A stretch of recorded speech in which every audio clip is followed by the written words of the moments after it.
Hello বন্ধুরা, wbporashona.com চ্যানেলে সবাইকে স্বাগত। আজ আমরা ক্লাস 7 এর হিস্ট্রির জীবনযাত্রা ও সংস্কৃতি এই অধ্যায়ের কিছু গুরুত্বপূর্ণ অতি সংক্ষিপ্ত প্রশ্নের উত্তর তোমাদের সাথে আলোচনা করব। তবে আলোচনা শুরু করার আগে জানিয়ে রাখতে চাই, wbporashona.com বাংলার প্রথম ডিজিটাল প্রশ্ন উত্তর সহায়িকা। পাঠ্য বিষয়ের বিভিন্ন প্রশ্নের উত্তর আলোচনা তোমরা যদি বিনামূল্যে পড়তে চাও তবে ভিজিট করো wbporashona.com এ। লিংক ডেসক্রিপশন বক্সে দেওয়া রয়েছে। তোমরা যারা হোয়াটসঅ্যাপ ইউজ করো বা তোমাদের বাবা মায়েদের হোয়াটসঅ্যাপ রয়েছে তাদেরকে বলছি তোমরা চাইলে সেই হোয়াটসঅ্যাপের মাধ্যমে আমাদের হোয়াটসঅ্যাপ চ্যানেলে জয়েন করতে পারো।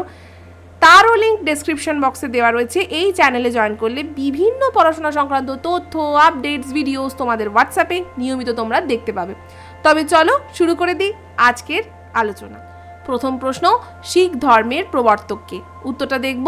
শিখ ধর্মের প্রবর্তক হলেন গুরু নানক। দ্বিতীয় প্রশ্ন, সুফিবাদ অনুসারে শিষ্যদের কি বলা হতো? সুফিবাদ অনুসারে শিষ্যদের মুরিদ বলা হতো। তৃতীয় প্রশ্ন, লঙ্গরখানা কি? উত্তরটা হচ্ছে লঙ্গরখানা হলো নানক প্রবর্তিত শিখ গুরুদ্বারা বা ধর্মীয় প্রতিষ্ঠানে অবস্থিত এমন একটি স্থান যেখানে সমস্ত ধর্মের মানুষেরা সকলে মিলে বসে একসাথে খাওয়ার সুযোগ পান।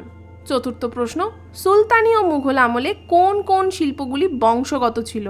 উত্তরটা হচ্ছে সুলতানি ও মুঘল আমলে চিনি ও সুগন্ধি আতর তৈরির শিল্পগুলি ছিল বংশগত, অর্থাৎ যারা বানাতো তাদের পরিবারই কিন্তু পরবর্তীকালে এটা কন্টিনিউ করতো।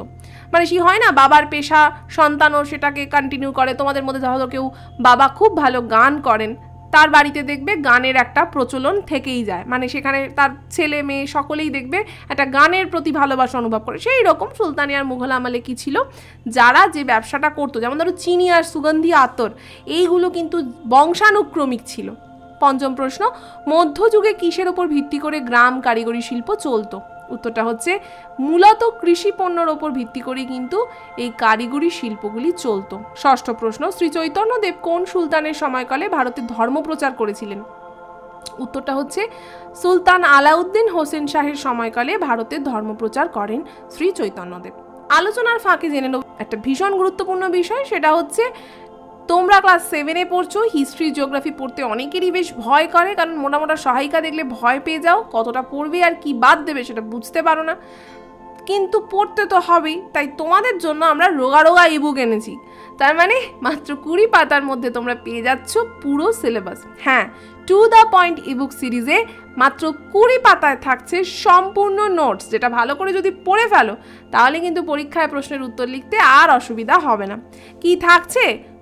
এখানে থাকছে প্রতিটা অধ্যায়ের সমস্ত গুরুত্বপূর্ণ পয়েন্টস, যে পয়েন্টসগুলো তোমরা যদি ভালো করে পড়ে ফেলো তাহলে কিন্তু তোমরা শর্ট কোয়েশ্চেন, বড় কোয়েশ্চেন সব কিছুরই উত্তর ভালো করে লিখতে পারবে। তবে পড়তে কিন্তু তোমাদের হবে। অনেকেই ফোন করে জিজ্ঞেস করছো যে এখানে কি প্রশ্ন আছে? না, প্রশ্ন নেই, উত্তর আছে। কীরকম ব্যাপারটা একটু ডিটেলে বলি। মানে যে লাইনগুলো থেকে পরীক্ষায় প্রশ্ন আসে আমরা সেই লাইনগুলোকেই এখানে তুলে ধরেছি। তাহলে তোমরা যদি সেই লাইনগুলো ভালো করে পড়ে ফেলো তাহলে সেই লাইন থেকে যাই প্রশ্ন আসুক, ধরো এমসিকিউ দিল, ধরো শূন্যস্থান দিল বা বড় প্রশ্ন দিল, তোমরা তো লিখতে পারবে। সেইভাবেই আমরা এই ইবুকটাকে তৈরি করেছি, যাতে পয়েন্টস মনে রাখলেই তোমাদের কাজ মিটে যায়। যদি এখনই পারচেস করতে চাও তাহলে দেখো স্ক্রিনে একটা নাম্বার দেওয়া রয়েছে 9614581033। এই নাম্বারে আমাদের হোয়াটসঅ্যাপ করে লেখো আমি কিনতে চাই ক্লাস 7-এর হিস্ট্রি বা জিওগ্রাফি বা দুটোই কিনতে চাই। অফার চলছে, তোমরা তাড়াতাড়ি কেনো এবং আমাদের টিম তোমাদের হোয়াটসঅ্যাপ পেলেই রেসপন্ড করবে তোমাদের। তারপর তোমাদের পেমেন্ট পেজ পাঠানো হবে, সেখানে পেমেন্ট কমপ্লিট করলে 24 ঘন্টার মধ্যে এই বুকগুলো তোমাদের হোয়াটসঅ্যাপে পাঠিয়ে দেওয়া হবে।